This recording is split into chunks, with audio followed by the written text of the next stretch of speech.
Bienvenidos futuros abogados y abogadas a mi canal Apuntes de Derecho con María Eugenia Pinilla. Como ya les dije en el video anterior, vamos a seguir con la clasificación de los actos jurídicos. Si no vieron el video anterior, relativo a la primera clasificación de los actos jurídicos, que yo diría que es la más importante o al menos una de las que más preguntan en los exámenes, aquí les dejo el enlace porque de verdad es fundamental para el éxito de sus exámenes. Y recuerden suscribirse para que no se pierdan los próximos videos de este curso rápido de acto jurídico. Entonces, ya revisamos el acto jurídico unilateral y bilateral en cuanto a la clasificación que atiende al número de partes necesarias para que el acto se forme. Aprovecho de preguntarles, para que me dejen sus respuestas aquí en los comentarios. ¿Parte es lo mismo que persona? Así sabré si vieron el video anterior. Ya, ahora vamos a ver otra clasificación que atiende al contenido del acto. Estos son los actos jurídicos patrimoniales y de familia. En primer lugar, están los actos jurídicos patrimoniales. Como ya dijimos, esta clasificación atiende al contenido. ¿Cuál es el contenido de estos actos? En este caso, es de carácter pecuniario. Interesa particularmente a sus actores y crea, modifica o extingue un derecho pecuniario.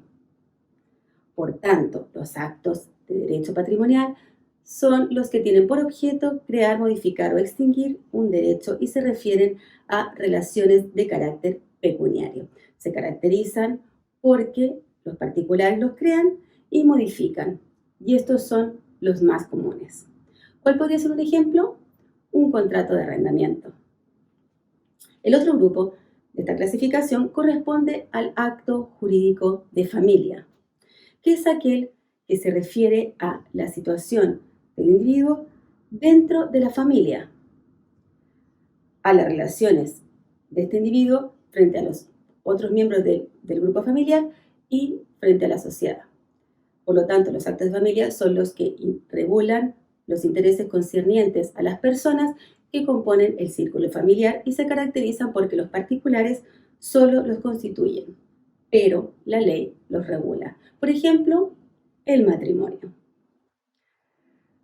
Otros ejemplos podrían ser legitimación adoptiva, la adopción, etc. En videos anteriores ya les he hablado de mis técnicas de estudio, como los términos pareados, por ejemplo. Como les prometí, más adelante les voy a hacer un video solamente de técnicas de estudio. Así que recuerden suscribirse y así la comunidad de Apuntes de Derecho con María Eugenia Pinilla seguimos creciendo y también me motiva a seguir creando más y más material para ustedes. Y de verdad agradezco mucho sus comentarios, ya que todo lo que hago, lo hago, como digo, con mucho amor para ustedes. En este caso, vamos a utilizar otra técnica de estudio distinta a los términos pareados, y esta es los cuadros comparativos, que ayudan mucho para poder distinguir un acto de otro. Este es el cuadro. Tenemos la irrenunciabilidad de los derechos, donde los actos jurídicos de familia son irrenunciables y los patrimoniales son renunciables.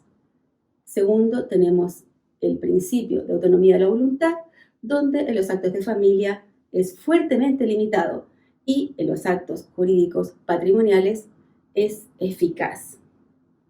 Están los intereses comprometidos, que en el caso de los actos jurídicos de familia es un interés de los involucrados y de la sociedad, y en los patrimoniales solo los que concurren a la celebración. El grado de regulación legal en los actos jurídicos de familia es la ley la que condiciona el contenido del acto. En cuanto a las solemnidades, sí, en los actos jurídicos de familia, mientras que los patrimoniales son consensuales. En la nulidad existen normas especiales para los actos jurídicos de familia, mientras que los patrimoniales son las normas comunes. En el caso también del consentimiento ocurre lo mismo.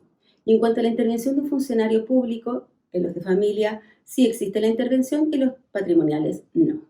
Si revisamos estas diferencias en detalle, encontramos que en la irrenunciabilidad los actos de familia están regidos por normas que consagran derechos irrenunciables, pues más que el interés privado, este acto, ¿qué es lo que hace? mira el interés de la familia y de la sociedad. En los actos jurídicos patrimoniales solo miran el interés privado y sus derechos, justamente por eso son esencialmente renunciables. Artículo 12. En cuanto al principio de la autonomía de la voluntad, en los de familia, este principio está fuertemente limitado, como les estaba diciendo en el cuadro. La voluntad o el consentimiento solo se elige para que ese negocio nazca o se forme, pero sus efectos están regulados por ley y ahí no se puede modificar por las partes. Solo, por ejemplo, podrían alterar el régimen legal de sociedad conyugal por el de separación parcial o total de bienes. En los patrimoniales, este principio es plenamente eficaz, tanto para el nacimiento como para regular sus efectos. En virtud de este principio, las partes pueden modificar o derogar las normas supletorias civiles e incluso crear negocios innominados o atípicos, por ejemplo, un contrato de suministro. En cuanto a los intereses comprometidos, en los actos de familia, el interés no es solamente de los que realizan el acto, también, como ya les decía, es un interés de la sociedad, porque se entiende que en ellos está en juego un interés general, porque se estima que mientras mejor esté constituida la familia, habrán menos problemas en la sociedad. En los patrimoniales, solo el interés es de quienes concurren a la celebración. En cuanto al grado de regulación legal, en los actos de familia están fuertemente regulados en su forma de perfeccionamiento, en sus efectos y también en su exhibición. Son un acto condición y la ley condiciona el contenido. Están regulados por normas de orden público.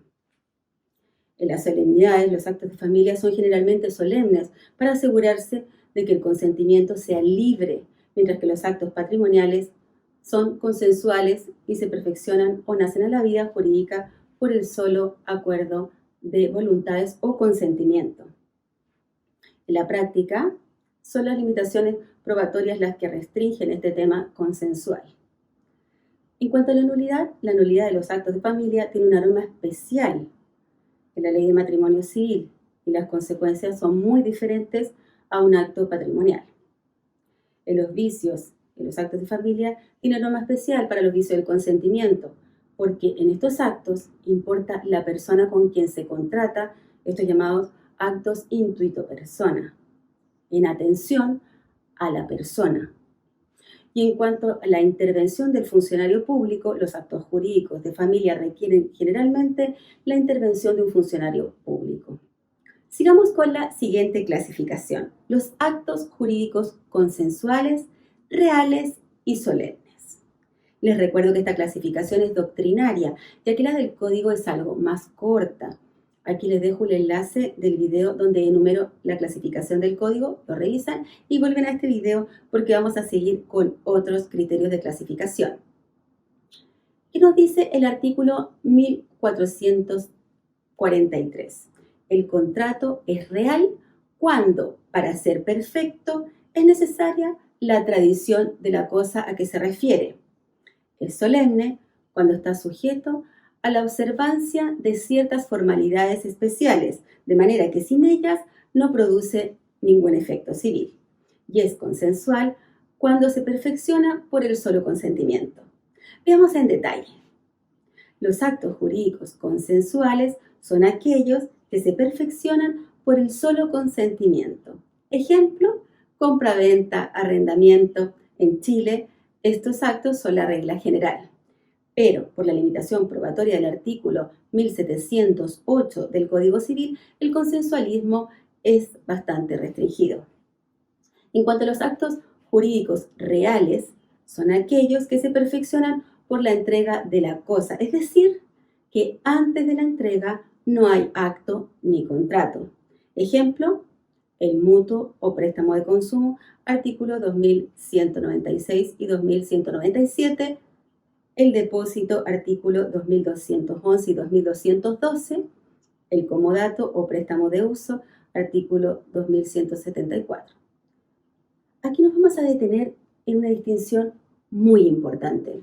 Les hablaba de los actos jurídicos reales que se perfeccionan por la entrega de la cosa. Les pregunto, ¿entrega será lo mismo que tradición?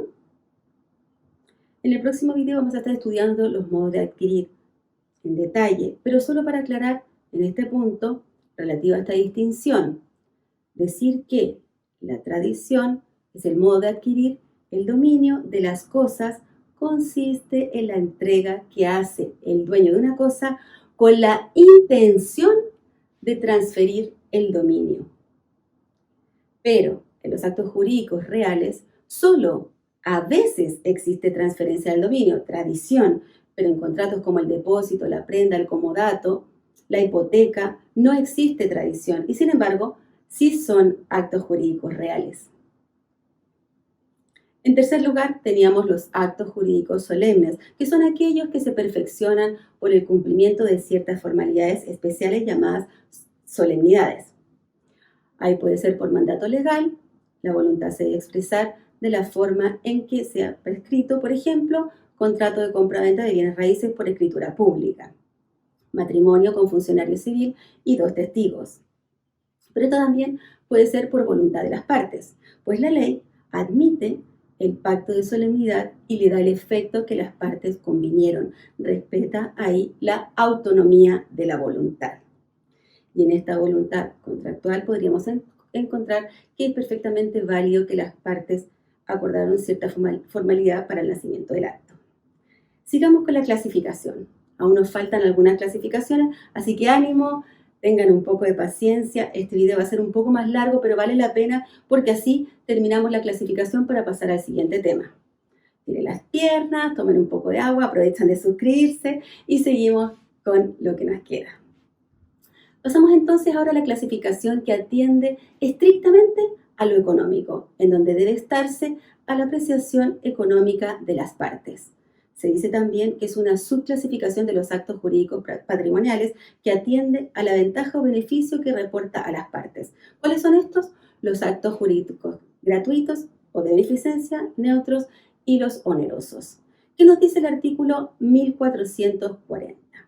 El contrato es gratuito o de beneficencia cuando solo tiene por objeto la utilidad de una de las partes, sufriendo la otra el gravamen, y oneroso cuando tiene por objeto la utilidad de ambos contratantes, gravándose cada uno a beneficio del otro. Bien, entonces, el acto gratuito o de beneficencia, ¿cuál será? Es aquel que tiene por objeto la utilidad de una de las partes, sufriendo la otra el gravamen. ¿Cómo cuáles? Los actos jurídicos unilaterales normalmente son gratuitos. El mandato no remunerado como un acto jurídico bilateral.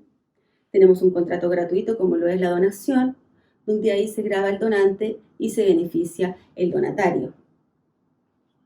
Y en el acto jurídico oneroso, ¿cuál será? Aquel que tiene por objeto la utilidad de ambos contratantes, gravándose cada uno en beneficio del otro. Por ejemplo, los actos jurídicos bilaterales, en especial cuáles los contratos. Por ejemplo, la compraventa en que una parte recibe el precio y el otro la cosa. Ambos se gravan porque uno desprende el precio y el otro la cosa. Otros ejemplos: arrendamiento, mandato remunerado, porque tiene por objeto la utilidad de ambos contratantes. Aunque también pueden ser contratos unilaterales onerosos, como cuáles: el préstamo de dinero, el depósito cuando se faculta al depositario para usar la cosa en su provecho, el comodato celebrado en pro de ambas partes, las cauciones otorgadas por terceros a fin de garantizar obligaciones ajenas, si el tercero se obliga justamente en virtud de una prestación realizada por el deudor principal. ¿Qué dice el artículo 1441? El contrato oneroso es conmutativo cuando cada una de las partes se obliga a dar o hacer una cosa que se mira como equivalente a lo que la otra parte debe dar o hacer. A su vez, el equivalente consiste en una contingencia incierta de ganancia o pérdida, se llama aleatorio.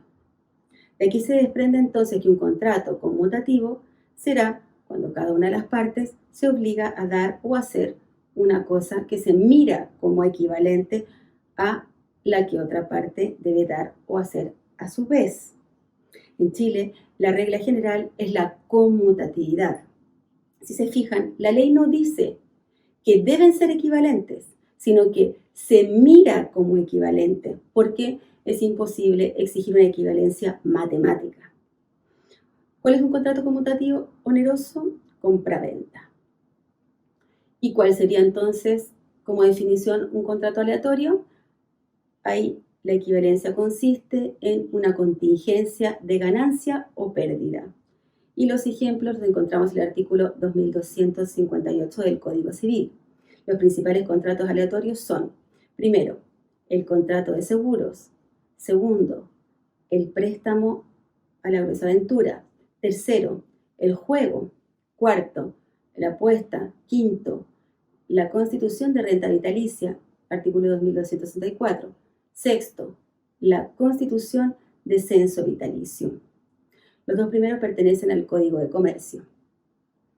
Si nos preguntaran cuál sería un contrato oneroso aleatorio, sería compraventa de cosa futuro. Y al respecto, el artículo 1813 expresa que la venta de cosas que no existen, pero que se espera que existan, se entenderá hecha bajo la condición de existir, salvo que se exprese lo contrario, que por la naturaleza del contrato aparezca que se compró la suerte.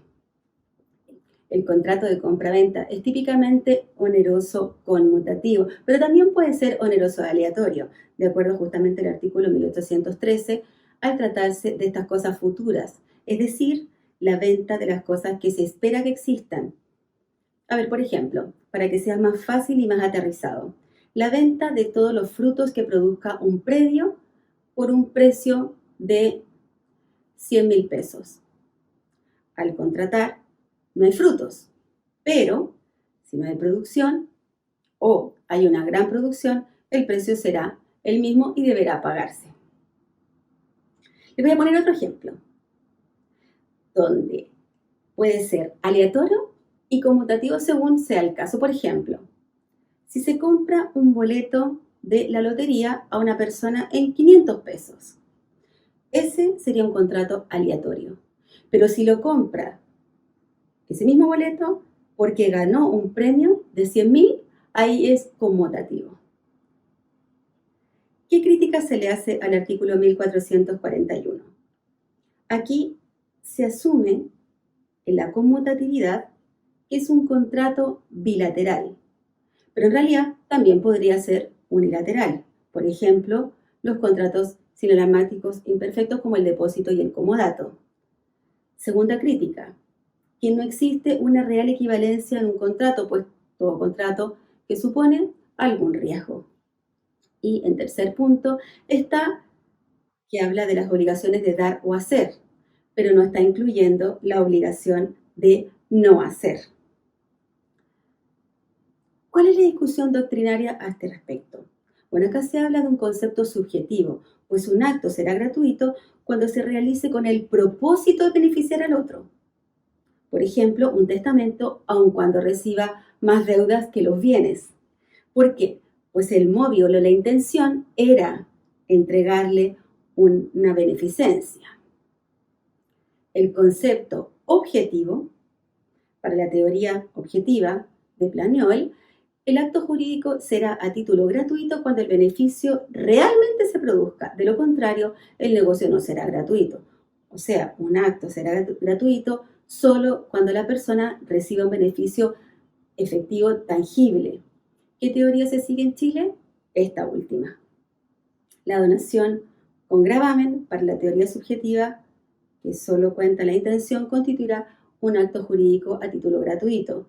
Según el artículo 1405, el acto jurídico será gratuito en lo que salga descontado del gravamen. En este sentido, nuestro Código Civil sigue la concepción objetiva justamente porque se desprende de los artículos 1398 y 1405. Ahora bien, ¿por qué me detengo en esto? ¿Cuál es la importancia de esta clasificación? referente a un tema que vamos a estudiar más adelante acerca de los requisitos de existencia y de validez de los actos jurídicos. La ley es más exigente para celebrar un negocio a título gratuito. ¿Por qué? Porque se sospecha hacia los gratuitos, pues podría tratarse de un acto para liberarse de las obligaciones y no con un fin de beneficencia. Entonces, los requisitos serán más estrictos. Por ejemplo, al tratarse de una donación, ¿qué exige la ley? Un trámite que la preceda, que se llama insinuación, que consiste en una autorización previa del acto que es otorgada por el juez competente. Entonces podemos resumir esta importancia de la clasificación en 4 puntos. Está la protección de los derechos a terceros, donde hay una mayor preocupación de los actos gratuitos, como veremos más adelante con la acción pauliana, que exige distintos requisitos de procedencia según si se trata de un contrato oneroso o de un acto contrato gratuito. En cuanto a la tributación, que es más alta en los gratuitos y menor o inexistente en los onerosos, ejemplo, la ley de impuesto a las donaciones, herencia, la asignación de la tasa de impuesto, y en ese caso es muy elevada.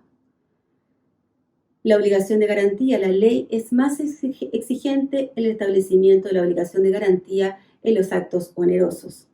Y por último está el error in persona, que solo tiene cabida en los negocios a título gratuito y es indiferente en los de onerosos.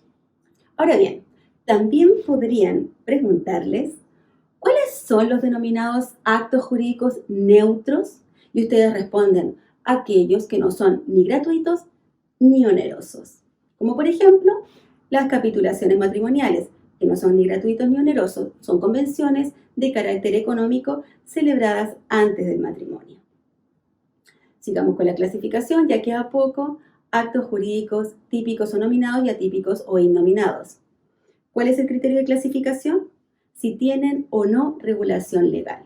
Los actos jurídicos típicos o nominados son aquellos que tienen una regulación en la legislación positiva, es decir, el legislador ha diseñado la estructura fundamental del acto jurídico, la forma de perfeccionamiento y los principales efectos.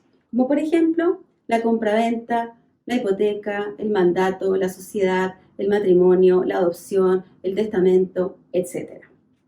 Y los actos jurídicos atípicos o innominados son los actos jurídicos que no están configurados por ley. Surgen como una creación de los particulares en virtud del principio de la autonomía de la voluntad y de la libertad de las convenciones o libertad contractual. ¿Cuál sería un ejemplo? El contrato de leasing, el contrato de factoring, el contrato de hospedaje, etc. La jurisprudencia y la doctrina han dicho que los innominados deben regularse por, primero, reglas comunes a todos los actos jurídicos, voluntad, objeto, causa, solemnidades. Segundo, las reglas establecidas por las partes. Y tercero, las reglas de contrato afines o similares en lo que las partes no previeron o regularon.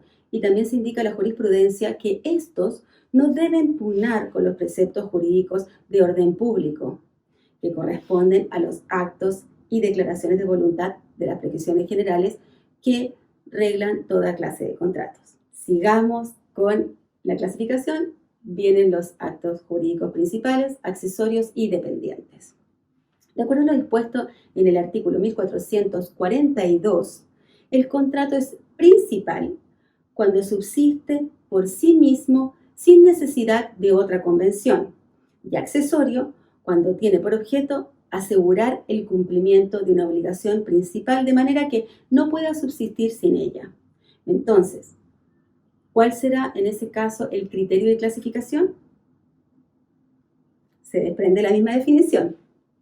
El criterio de clasificación, si puede o no puede subsistir sin necesidad de otro principal. No es lo mismo que existir, porque podría existir al igual que el dependiente antes del contrato principal al que accede. ¿Cuáles podrían ser ejemplos? De acuerdo a este criterio de clasificación, la hipoteca para asegurar el cumplimiento de una obligación futura, la cláusula de garantía general hipotecaria que habitualmente contrata un banco. Entonces, ¿cuáles son los actos jurídicos principales? Es aquel que subsiste por sí mismo sin necesidad de otra convención. Ejemplo, lo encontramos en el artículo 1793 con la compraventa. ¿Y cuáles son los actos jurídicos accesorios? Es aquel que tiene por objeto asegurar el cumplimiento de una obligación principal de manera que no puede subsistir sin ella, referido a la distinción de los principales y los accesorios. Lo accesorio sigue la suerte de lo principal.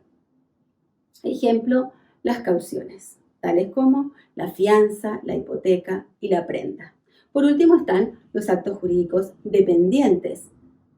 Llámense actos jurídicos dependientes a los que para existir o para producir efectos están subordinados a la existencia de otro u otros que no son principales, aunque deben ser ciertos y determinados, pero no para asegurar el cumplimiento de los últimos, como por ejemplo las capitulaciones matrimoniales, que son convenciones de carácter patrimonial que celebran los esposos antes de contraer matrimonio o el acto de la celebración. Otro criterio de clasificación que se utiliza en el siguiente caso es atendiendo a la importancia que tiene la muerte en la eficacia del acto. Y ahí serán actos jurídicos entre vivos o mortis causa. El acto jurídico entre vivos es aquel que la muerte no constituye un supuesto para la eficacia del acto, aunque sus efectos se subordinen a la muerte de una de las partes, pues en esa hipótesis la muerte no es la esencia del acto, sino solo un elemento accidental del mismo. ¿Cuál sería un ejemplo? La renta vitalicia. El efecto del acto, por ejemplo, pagar la renta vitalicia que se extingue con la muerte. El contrato de arrendamiento, no obstante, la muerte de uno de los contratantes. ¿Cuál sería un acto jurídico mortis causa? Son aquellos en que la muerte del sujeto que los otorga es el supuesto necesario para que ellos produzcan efecto. Por ejemplo, el testamento, artículo 999. Pasamos a la siguiente clasificación, los actos jurídicos puro y simple y sujeto a modalidades. El criterio, atendiendo a si los actos y contratos producen inmediato los efectos o si se insertan en ellos modalidades. Tenemos los actos jurídicos puro y simple, que es la regla general de los actos jurídicos, que es aquel que da inmediatamente nacimiento a un derecho, cuyo ejercicio puede ser inmediato y su duración indefinida, y no se encuentra sujeto a modalidades. Y después tenemos el acto jurídico sujeto a modalidades. Son aquellos cuyo nacimiento producen efectos o extinciones y se modifican en virtud de ciertos elementos accidentales llamados modalidades. ¿Qué son las modalidades? Son ciertas cláusulas particulares que pueden insertarse en los actos jurídicos para modificar sus efectos, sea desde el punto de vista de la existencia, del nacimiento, del ejercicio, la producción de efectos, o de la extinción de los derechos que de ellos resultan. En cuanto a las modalidades, podemos decir, un poco adelantando, que tenemos la condición, el plazo y el modo. La condición es el hecho futuro incierto del que depende el nacimiento o extinción de un derecho, que puede ser suspensiva o resolutoria. El plazo es el hecho futuro y cierto del cual depende el ejercicio o extinción de un derecho y puede ser suspensiva o extintiva. El modo es la carga establecida en los actos jurídicos a título gratuito a fin de limitar el derecho del acreedor o adquirente de liberalía, obligándolo a asignarlo a una determinada función. Siguiente clasificación: los actos jurídicos propiamente tal o libremente discutidos y condición. ¿Cuáles son los actos jurídicos propiamente tal o libremente discutidos? Son aquellos que las partes han celebrado libremente según la forma que estimen, que establecen las normas y extinción que deseen. Es decir, son aquellos entregados a la autonomía privada, al arbitrio de los particulares, como por ejemplo la compraventa. ¿Y cuáles serían los actos jurídicos condición? Son aquellos en que el legislador es quien deriva el acto en su integridad, o en la gran mayoría de los aspectos, fundamentalmente, el legislador establece la forma de celebrar el contrato, sus efectos y su forma de extinción, como por ejemplo los actos de familia como el matrimonio, el reconocimiento de un hijo, la adopción, y también lo vemos en algunos actos patrimoniales como el contrato dirigido, como lo es el contrato de trabajo. Y aquí tenemos dentro de estos actos jurídicos condición lo que es el contrato de adhesión, que son aquellos en que, por diversas razones económicas o sociales, es una de las partes la que diseña o redacta las cláusulas de contrato, limitándose a la otra parte a aceptarlo en bloque, consciente o no consciente. Lo vemos, por ejemplo, en un contrato de crédito de una casa comercial, o en un contrato de seguro de vida, o un contrato de cuenta corriente con un banco, o un contrato de la locomoción colectiva, la venta a precio fijo. Para proteger a la parte más débil, el legislador dicta la Ley de Protección al Consumidor, donde se prohíben en general las cláusulas abusivas y varias otras. Y también tenemos aquí lo que es el contrato forzoso o impuesto, que son aquellos en que el legislador obliga a celebrar o dar por celebrado, como por ejemplo el seguro automotriz obligatorio. El personal de las Fuerzas Armadas también debe contratar un seguro de vida obligatorio. Los corredores de bolsa deben constituir una garantía antes de asumir el cargo. También tenemos los contratos de arbitraje forzoso como el contrato de sociedad. Otra clasificación, los actos jurídicos constitutivos, declarativos y traslaticios, atendiendo el efecto jurídico producido. Están los actos jurídicos constitutivos, que son aquellos que crean una situación jurídica o un derecho nuevo que antes no existía. Ejemplo, un contrato es constitutivo porque hace nacer en las partes derechos que antes no tenían y crea las calidades de deudor y acreedor. Actos declarativos son los que no hacen nacer un nuevo derecho ni tampoco crean una nueva situación jurídica, sino que se limitan a reconocer derechos y situaciones jurídicas preexistentes.